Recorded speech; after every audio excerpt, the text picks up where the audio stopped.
이 기타가 왜 이렇게 낯익지?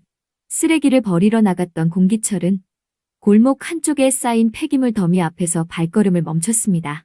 오래된 기타 한 대가 놓여 있었기 때문입니다. 누군가에게는 버려진 물건일 뿐이었지만 공기철에게는 이상했습니다. 기타를 보는 순간 가슴 한가운데가 철렁 내려앉았습니다. 공기철은 무언가에 홀린 듯 기타를 향해 손을 뻗었습니다. 그리고 손끝이 기타 몸통에 닿는 바로 그 순간이었습니다. 머리가 너무 아파. 갑작스러운 두통의 공기철은 그대로 주저앉았습니다. 그런데 고통 속에서 잊고 있던 장면들이 번개처럼 스쳐 지나가기 시작했습니다. 기타를 품에 안고 환하게 웃고 있는 젊은 시절의 자신, 그리고 그 곁에서 어린아이처럼 해맑게 웃으며 노래를 따라 부르던 한 남자. 공기철은 떨리는 목소리로 중얼거렸습니다. 정하나. 바로 자신의 아들 공정한이었습니다. 30년 동안 이름조차 제대로 떠올리지 못했던 아들. 하지만 기억은 거기서 멈추지 않았습니다. 갑자기 공기철의 머릿속에 어두운 밤거리와 다급하게 울리던 전화벨 소리가 떠올랐습니다. 따르릉. 여보세요? 여기 월선동인데요. 사람이 넘어져서 움직이지를 못해요. 선생님, 빨리 좀 와주세요. 시계를 보니 밤 8시였습니다. 공기철은 급히 왕진 가방을 챙겼습니다. 낙상사고를 당한 환자를 보기 위해 월선동으로 향하던 그 밤. 하지만 공기철은 그날 이후 집으로 돌아오지 못했습니다. 아내도 아들도 자신의 이름도 모두 잊은 채 무려 30년이라는 세월을 다른 사람의 손에 붙잡혀 살아야 했습니다. 그렇다면 대체 월선동에서는 무슨 일이 있었던 걸까요? 공기철을 다급하게 불러낸 전화의 주인공은 누구였을까요? 그리고 그날 밤 공기철이 절대로 봐서는 안 될 장면을 보게 된 것은 아닐까요? 더 충격적인 사실은 그 현장에 모두가 상상하지 못했던 뜻밖의 인물이 있었다는 것입니다. 기타 한 대로 시작된 공기철의 기억. 과연 공기철은 30년 전 월선동 왕진 사건의 진실을 끝까지 되찾을 수 있을까요? 그리고 그 기억이 모두 돌아오는 순간, 공기철을 숨겨온 미양의 거짓말은 과연 버틸 수 있을까요?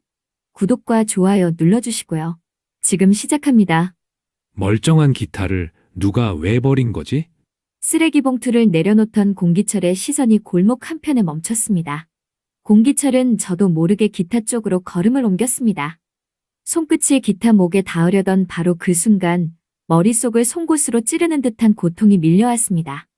공기철은 관자놀이를 움켜쥔 채 몸을 휘청거렸습니다. 골목의 풍경이 흔들리더니 어느 순간 공기철은 전혀 다른 시간 속에 서 있었습니다. 두 사람, 이제 그만하고 들어와요. 과일 깎아놨어요. 나선혜였습니다. 자신을 바라보며 환하게 웃던 아내, 마당을 가득 채우던 아들의 웃음소리, 기타 줄을 튕기던 자신의 손가락까지 너무도 선명했습니다.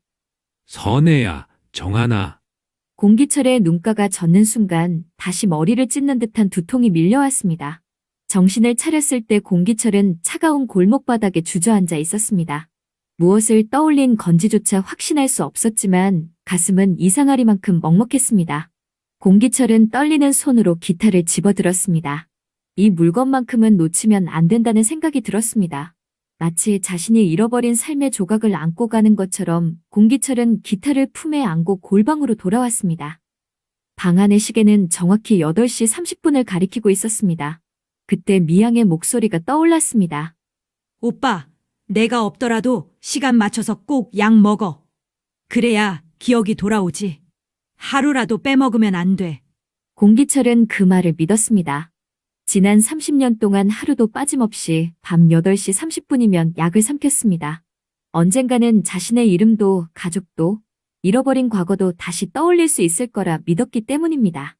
하지만 공기철은 몰랐습니다. 미양이 건넨 그 약은 기억을 되돌리는 약이 아니었습니다. 오히려 기억이 깨어나는 것을 막고 머릿속 진실을 다시 깊은 어둠 속으로 밀어넣는 약이었습니다. 그날도 약봉지는 탁자 위에 놓여 있었습니다. 공기철은 물컵을 들었다가 문득 품에 안고 온 기타를 바라봤습니다. 그 순간 끊어진 줄처럼 흩어졌던 기억 어딘가에서 다시 한번 아들의 웃음소리가 들려왔습니다. 공기철의 손이 약봉지 앞에서 멈췄습니다. 길가에 버려져 있던 기타 한 대. 그 기타가 미양이 30년 동안 약으로 눌러온 기억의 문을 열게 될 줄은 그때까지 아무도 알지 못했습니다. 공기철은 결국 탁자 위에 놓인 약봉지를 뜯었습니다. 오빠, 머리가 아플 땐 약부터 먹어야 해. 그래야 나중에 기억도 돌아오지. 공기철은 한동안 약을 손바닥 위에 올려두고 망설였습니다. 조금 전 기타를 만졌을 때 떠올랐던 마당, 아들의 웃음, 과일을 먹으러 들어오라던 아내 나선혜의 목소리가 아직도 너무 생생했습니다. 마치 잃어버렸던 자신의 삶이 문 하나를 사이에 두고 바로 앞에 서 있는 것 같았습니다. 그런데 이상하게도 약을 삼킨 뒤부터 그 장면들이 서서히 흐릿해지기 시작했습니다. 하지만 눈꺼풀은 점점 무거워졌고 공기철은 아주 오랜만에 꿈을 꾸었습니다. 따르릉, 따르릉. 오래된 전화벨 소리가 고요한 의원 안에 울려 퍼졌습니다. 서류를 정리하던 젊은 공기철이 고개를 들었습니다. 이미 진료를 마치고 문을 닫을 시간이 지난 늦은 저녁이었습니다. 공기철은 피곤한 기색을 숨기며 수화기를 들었습니다. 네, 공명정대한 의원입니다. 수화기 너머에서는 누군가 숨을 몰아쉬고 있었습니다. 제대로 말을 잇지 못할 만큼 놀란 목소리였습니다. 여기 월선동인데요. 사람이 다쳤어요. 선생님, 얼른 좀 와주세요. 공기철의 표정이 굳었습니다. 어디를 다쳤습니까? 의식은 있어요? 낙상이에요. 낙상, 사람이 넘어져서 움직이지를 못해요. 빨리요. 제발 빨리 와주세요. 목소리는 울음에 가까웠습니다. 공기철은 더 물으려 했지만 전화는 다급하게 끊겼습니다. 그때 벽시계가 밤 8시를 가리키고 있었습니다. 공기철은 잠깐도 망설이지 않았습니다. 환자가 다쳤다는 말 하나면 충분했습니다. 그는 서둘러 왕진 가방을 꺼내 혈압계와 소독약, 붕대와 응급처치 도구들을 챙겼습니다. 바로 그때 의원문이 열리며 아내 나선혜가 들어왔습니다. 나선혜는 남편이 다시 가방을 들고 있는 모습을 보자 놀란 얼굴로 다가왔습니다. 아니, 여보. 지금 시간이 몇 시인데 또 나가요? 오늘 하루 종일 진료 보고 지쳤잖아요. 공기철은 가방에 잠금 장치를 확인하며 대답했습니다. 월선동에서 전화가 왔어. 낙상 환자가 생겼대. 목소리가 워낙 다급한 걸 보니 상태가 안 좋은가 봐. 그래도 혼자 가도 괜찮겠어요? 밤길인데. 나선혜는 괜히 마음이 놓이지 않았습니다. 공기철은 늘 그랬습니다. 환자라는 말만 들으면 자기 몸은 아랑곳하지 않고 달려나가는 사람이었습니다. 그런 남편이 자랑스러우면서도 나선혜는 오늘따라 그의 뒷모습을 보내기가 싫었습니다. 공기철은 그런 아내의 표정을 보고 부드럽게 웃었습니다. 걱정하지 마. 환자만 보고 금방 들어올게. 정한이 깨면 아버지 급한 환자 보러 갔다고 말해줘. 정말 바로 와야 해요. 오늘 정한이가 아버지랑 기타마저 치겠다고 얼마나 기다렸는데요? 공기철은 잠시 미소를 지었습니다. 알겠어. 돌아와서 한 곡 더 쳐준다고 해. 그것이 나선혜가 마지막으로 들은 공기철의 평범한 약속이었습니다.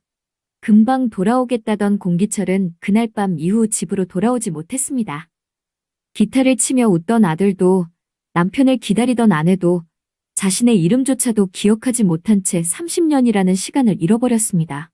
도대체 그날 밤 월선동에서는 무슨 일이 있었던 걸까요? 왕진 가방을 들고 집을 나선 공기철은 어두운 골목을 빠르게 걸었습니다.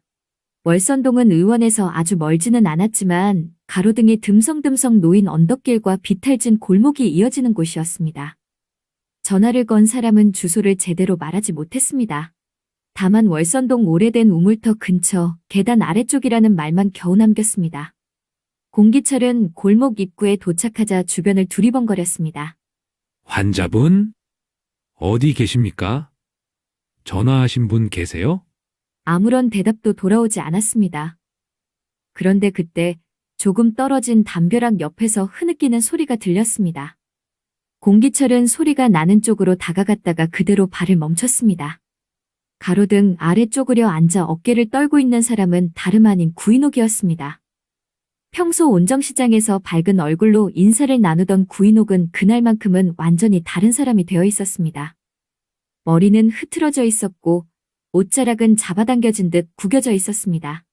손은 얼음장처럼 떨리고 있었습니다. 아니, 인옥 씨. 인옥 씨가 왜 여기 있어요? 무슨 일입니까? 구인옥은 공기철의 얼굴을 확인하는 순간 안도와 두려움이 한꺼번에 밀려온 듯 눈물을 쏟았습니다. 하지만 입에서는 좀처럼 말이 나오지 않았습니다.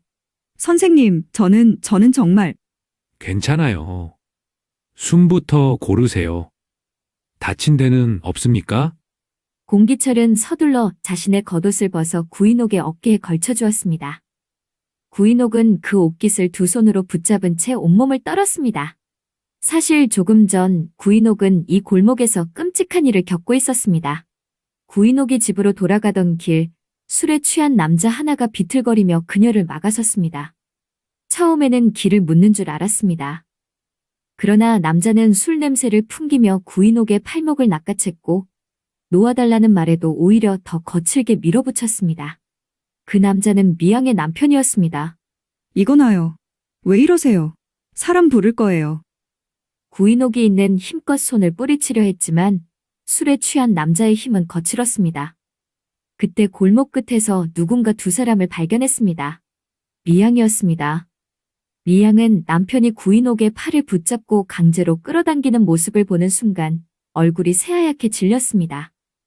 남편의 추악한 행동을 목격했다는 충격도 컸지만 그보다 더 무서운 감정이 순식간에 미양의 머리를 지배했습니다. 혹시라도 이 일이 동네에 알려지면 자신까지 손가락질받게 될 거라는 두려움, 남편이 또다시 문제를 일으켰다는 분노, 그리고 자신이 견뎌온 시간이 한순간에 무너질지도 모른다는 공포였습니다. 당신, 지금 뭐 하는 거야? 미양이 달려와 남편의 팔을 붙잡았습니다. 남편은 술에 취한 얼굴로 비웃듯 고개를 돌렸습니다. 그녀는 남편을 구인옥에게서 떼어내려다 순간적으로 있는 힘껏 밀어버렸습니다. 그만 좀 해. 제발 그만하라고. 남편은 중심을 잡지 못했습니다. 술에 취한 몸은 비탈진 골목 가장자리에서 그대로 휘청거렸고 다음 순간 낮은 돌계단 아래로 굴러떨어졌습니다. 쿵 하는 둔탁한 소리가 골목에 울렸습니다. 구인옥은 입을 틀어막았습니다. 미양 역시 그대로 얼어붙었습니다. 계단 아래 쓰러진 남편은 신음하며 다리를 움켜쥐고 있었습니다. 미양의 얼굴이 공포로 일그러졌습니다. 구인옥은 이대로 두면 사람이 큰일 날 것 같아 다급히 골목 밖으로 뛰쳐나갔습니다. 마침 가까운 곳에 있던 전화기를 붙잡고 의원으로 전화한 사람이 바로 구인옥이었습니다. 여기 월선동인데요. 사람이 다쳤어요. 빨리 좀 와주세요. 하지만 구인옥은 자신의 이름을 밝힐 수 없었습니다. 이미 술 취한 남자에게 끌려가듯 붙잡힌 상황이 너무 수치스럽고 무서웠습니다. 더구나 남자를 계단 아래로 밀어버린 미양의 모습을 본 뒤였기에 어떤 말을 꺼내야 할지조차 알 수 없었습니다. 그렇게 신고를 마친 구인옥은 다시 골목으로 돌아왔지만 끝내 사고 현장 가까이 가지 못하고 담벼락 옆에서 벌벌 떨고 있었던 것입니다. 공기철은 아직 그 모든 사정을 알지 못했습니다. 다만 구인옥의 상태를 보고 무언가 심상치 않은 일이 벌어졌다는 사실만 느낄 수 있었습니다. 인옥 씨, 아까 전화한 사람이 인옥 씨입니까? 낙상 환자가 있다고 했어요. 환자는 어디 있습니까? 구인옥은 떨리는 손으로 골목 안쪽을 가리켰습니다. 저기 저 안쪽에 사람이 쓰러졌어요. 선생님, 저는 아무 짓도 안 했어요. 정말이에요. 공기철은 구인옥의 말이 이상하다고 느꼈습니다. 아직 누가 무슨 일을 했다고 묻지도 않았는데 구인옥은 아무 짓도 하지 않았다고 울면서 호소하고 있었습니다. 하지만 지금은 자초지종을 따질 때가 아니었습니다. 환자가 있다면 먼저 살펴야 했습니다. 공기철은 최대한 차분한 목소리로 구인옥을 안심시켰습니다. 알겠습니다. 인옥 씨가 많이 놀란 것 같은데 일단 여기서 벗어나세요. 혼자 집에는 갈 수 있겠습니까? 구인옥은 눈물을 닦으며 겨우 고개를 끄덕였습니다. 네, 저는 괜찮아요. 선생님, 제발 저 사람부터 봐주세요. 걱정하지 마세요. 제가 가보겠습니다. 집에 가서 가족분들 곁에 계세요. 구인옥은 공기철의 겉옷을 돌려주려 했지만 공기철은 다시 그녀의 어깨를 감싸주었습니다. 입고 가세요. 많이 떨고 있습니다. 구인옥은 아무 말도 하지 못한 채 고개를 숙였습니다. 그리고 비틀거리듯 골목을 빠져나갔습니다. 하지만 구인옥은 그날 집으로 돌아가도 보호받지 못했습니다. 오히려 온몸을 떨며 돌아온 구인옥을 기다린 것은 남편 양선출의 의심과 분노였습니다. 밤늦게 다른 남자의 겉옷을 걸친 채 돌아온 아내, 횡설수설하며 울기만 하는 구인옥을 보며 양선출은 가장 잔인한 오해를 하고 말았습니다. 당신 지금까지 어디 있었어? 이 남자 옷은 또 뭐야? 구인옥은 월선동에서 있었던 일을 설명하려 했지만 충격과 수치심의 말이 제대로 이어지지 않았습니다. 결국 구인옥은 바람이 났다는 끔찍한 누명을 쓴 채 해명조차 하지 못하고 집에서 쫓겨나게 되었습니다. 같은 시각 공기철은 왕진 가방을 들고 구인옥이 가리킨 골목 안쪽으로 들어가고 있었습니다. 몇 걸음 지나지 않아 낮은 계단 아래에서 남자의 신음소리가 들렸습니다. 공기철은 다급하게 달려갔습니다. 바닥에 쓰러져 다리를 붙잡고 있는 남자 옆에는 미양이 주저앉아 있었습니다. 미양은 남편을 살피는 척하고 있었지만 얼굴에는 걱정보다 공포가 가득했습니다. 환자분, 움직이지 마세요. 제가 의사입니다. 공기철은 곧바로 남자의 상태를 살폈습니다. 다리는 비정상적으로 돌아가 있었고 넘어지면서 머리도 부딪힌 듯 이마에 상처가 있었습니다. 공기철은 미양을 향해 물었습니다. 어떻게 된 겁니까? 이분이 어디서 어떻게 떨어진 거예요? 미양은 입술을 떨며 제대로 대답하지 못했습니다. 그게 술을 많이 마셔서 혼자 비틀거리다가 갑자기 계단에서. 그 순간 바닥에 쓰러져 있던 남편이 이를 악물고 고개를 들었습니다. 거짓말하지 마. 내가 밀었잖아. 공기철의 손이 멈췄습니다. 조금 전 골목 밖에서 온몸을 떨고 있던 구인옥. 아무 짓도 하지 않았다고 울며 말하던 그녀의 모습이 공기철의 머릿속을 스쳤습니다. 공기철은 천천히 미양을 바라봤습니다. 이게 무슨 말입니까? 대체 여기서 무슨 일이 있었던 겁니까? 미양의 숨이 거칠어졌습니다. 남편이 조금만 더 말을 하면 모든 것이 드러날 상황이었습니다. 남편이 구인옥을 위협한 일도, 자신이 남편을 밀어 떨어뜨린 일도, 구인옥이 신고를 하고 달아났다는 사실도 모두 밝혀질 것이었습니다. 그녀에게 공기철은 더 이상 환자를 보러 온 의사가 아니었습니다. 자신이 저지른 일을 모두 알게 될 유일한 목격자이자 당장 입을 막아야 할 사람이었습니다. 공기철은 왕진 가방에서 붕대를 꺼내며 단호하게 말했습니다. 우선 응급처치를 하고 바로 병원으로 옮겨야 합니다. 그리고 이 일은 경찰에도 알려야겠어요. 사람이 다친 경위를 확인해야 합니다. 경찰이요? 미양의 눈동자가 불안하게 흔들렸습니다.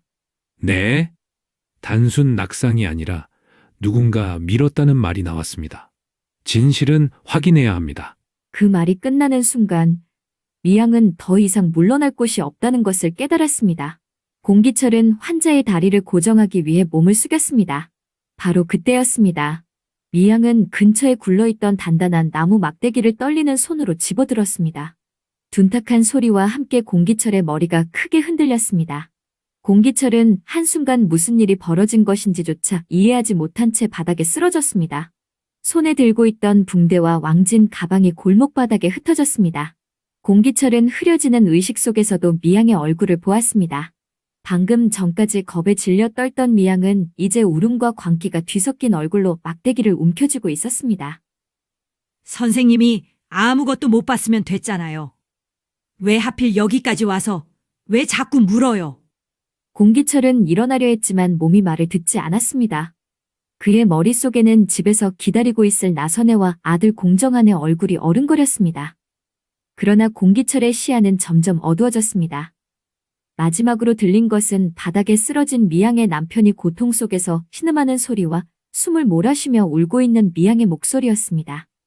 그날 밤 공기철은 월선동 왕진 사건의 가장 중요한 목격자가 되었고 동시에 자신의 기억과 인생을 모두 빼앗긴 피해자가 되었습니다. 미양은 쓰러진 공기철이 깨어났을 때 그가 자신의 이름도 가족도 그날 있었던 일도 제대로 기억하지 못한다는 사실을 알게 되었습니다. 그리고 그 순간부터 공기철을 살려두되 절대로 기억이 돌아오지 못하게 하기로 결심했습니다. 나선혜와 공정하는 그날 밤 한숨도 제대로 자지 못한 채 공기철을 기다렸습니다. 엄마, 아버지 아직 환자 보고 계신 거예요? 잠이 덜 깬 공정한이 눈을 비비며 물을 때마다 나선애는 애써 웃으며 고개를 끄덕였습니다. 그래. 급한 환자라 시간이 좀 걸리나 보다. 아버지는 꼭 돌아오실 거야. 하지만 나선애의 마음속에는 설명할 수 없는 불안이 점점 커지고 있었습니다. 금방 돌아오겠다던 남편은 새벽이 지나도록 소식이 없었습니다. 왕진을 갔다가 늦어질 수는 있어도 이렇게 아무 연락도 없이 밤을 넘긴 적은 단 한 번도 없었기 때문입니다. 나선애는 날이 밝자마자 의원으로 달려갔습니다. 혹시 남편이 밤새 환자를 돌보다 의원으로 돌아와 잠이 든 것은 아닐까 싶었습니다. 그러나 의원 문은 굳게 닫혀 있었고 공기철의 왕진 가방도 보이지 않았습니다. 여보, 대체 어디 있는 거예요? 나선애는 떨리는 손으로 의원 문고리를 붙잡았습니다. 그런데 바로 그 무렵 온정시장에는 이상한 소문 하나가 빠르게 퍼지기 시작했습니다. 어젯밤에 구인옥이랑 공기철 원장이 월선동 골목에서 같이 있었다더라. 같이 있었던 정도가 아니래. 두 사람이 꼭 끌어안고 있는 걸 봤다는 사람도 있대. 세상에, 그래서 구인옥이 밤새 집에 안 들어갔다는 거야? 아니지. 집에는 들어왔는데 남편한테 들켜서 그대로 쫓겨났대. 마른 사람의 입을 거칠 때마다 더 구체적이고 더 추악해졌습니다. 공기철이 두려움에 떨고 있던 구인옥에게 겉옷을 벗어준 일은 어느새 두 사람이 은밀하게 만났다는 증거가 되었고 구인옥이 집에서 쫓겨났다는 사실은 바람이 들통나 달아났다는 이야기로 바뀌었습니다. 지금이라면 누군가 사실을 확인해보자고 했을지도 모릅니다. 신고 기록을 찾고 마지막 목격 장소를 확인하고 사라진 공기철의 행방부터 조사했을지도 모릅니다. 하지만 30년 전의 온정시장은 달랐습니다. 밤중에 한 남자의 겉옷을 걸친 채 돌아온 여자. 같은 날 흔적도 없이 사라진 남자 의사. 그리고 집에서 쫓겨난 여자까지. 사람들은 진실을 확인하기보다 자신들이 이해하기 쉬운 이야기를 믿었습니다. 공기철은 아내와 어린 아들을 버린 파렴치한 남자가 되었고 구인옥은 남편과 가정을 버린 여자가 되어버렸습니다. 돌아오겠다는 약속을 한 공기철은 그 시각 자신이 누구인지조차 모른 채 미양의 손에 붙잡혀 있었습니다. 그리고 온정시장 사람들의 입에서 퍼져나간 바람 소문은 시간이 흐를수록 되돌릴 수 없는 사실처럼 굳어져 갔습니다. 그런데 가장 끔찍한 사실은 따로 있었습니다. 그 소문이 단순한 오해에서 시작된 것이 아니었다는 것입니다. 월선동 골목에서 남편이 계단 아래로 떨어지는 모습을 본 미양은 공기철까지 쓰러뜨린 뒤 곧바로 깨달았습니다. 공기철이 사라졌다는 사실만으로는 의심을 피할 수 없다는 것을요. 구인옥은 남편의 낙상사고 현장에 있었고 공기철은 왕진을 왔다가 그 현장을 목격했습니다. 누군가 둘 중 한 사람의 행방을 캐기 시작하면 언젠가는 자신에게까지 시선이 닿을 수밖에 없었습니다. 그래서 미양은 진실 대신 소문을 만들었습니다. 구인옥과 공기철이 골목에서 함께 있었다는 이야기. 두 사람이 서로 안고 있었다는 이야기. 구인옥이 남편에게 들켜 쫓겨났다는 이야기. 그리고 공기철 역시 가족을 버리고 구인옥과 사라졌다는 이야기까지. 미양은 마치 자신도 우연히 들은 이야기인 것처럼 가장 의심이 많은 사람들에게 먼저 말을 흘렸습니다. 한 사람의 입에서 시작된 소문은 하루도 지나지 않아 시장 전체로 번졌습니다. 그렇게 미양은 남편의 낙상사고를 감췄고 구인옥의 신고를 바람의 증거로 바꿔버렸으며 공기철의 실종마저 불륜 도피로 둔갑시켰습니다. 그리고 모든 진실을 알고 있던 공기철은 미양이 건넨 약을 먹으며 자신의 과거를 하루하루 잊어갔습니다. 하지만 이제 상황이 달라졌습니다. 길가에 버려져 있던 기타 한 대가 공기철의 깊은 기억을 흔들어 깨웠기 때문입니다. 잠에서 깨어난 공기철의 머릿속에는 아내 나선애의 목소리와 아들 공정한의 웃음, 월선동으로 걸려온 다급한 전화, 두려움에 떨던 구인옥의 얼굴 그리고 둔기를 들고 자신에게 다가오던 미양의 모습까지 선명하게 남아 있었습니다. 공기철은 이마를 움켜쥔 채 떨리는 목소리로 말했습니다. 구인옥 씨는 나랑 도망간 게 아니야. 그날 신고를 한 사람이었어. 그리고 잠시 숨을 삼킨 뒤 더욱 분명하게 중얼거렸습니다. 미향이 모든 걸 알고 있었어. 아니, 미향이 모든 걸 숨긴 거야. 30년 동안 바람으로 덮여있던 월선동 왕진 사건의 진실. 이제 공기철의 기억이 모두 돌아오는 순간 미양이 만든 거짓말도 함께 무너지기 시작할 것입니다.